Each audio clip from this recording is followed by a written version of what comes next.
Build buzz and capture leads before your Shopify store even opens its digital doors. First, log into your Shopify admin on the left-hand menu. Find and click on Online Store.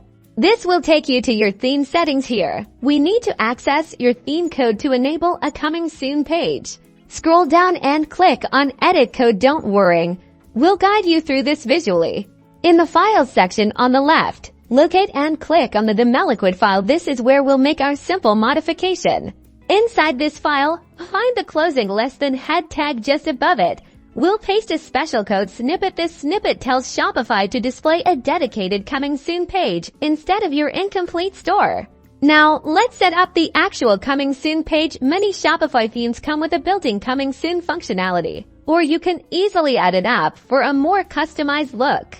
The key here is the email sign-up form. This is your golden ticket to building your marketing list. Make it prominent and appealing, offering a discount or an exclusive sneak peek for early sign-ups. Remember to configure your email notification settings to automatically thank subscribers and let them know what's coming next. This keeps them engaged. Once activated, your Coming Soon page will greet visitors, create intrigue, and collect valuable customer emails, ensuring a much stronger launch for your brand.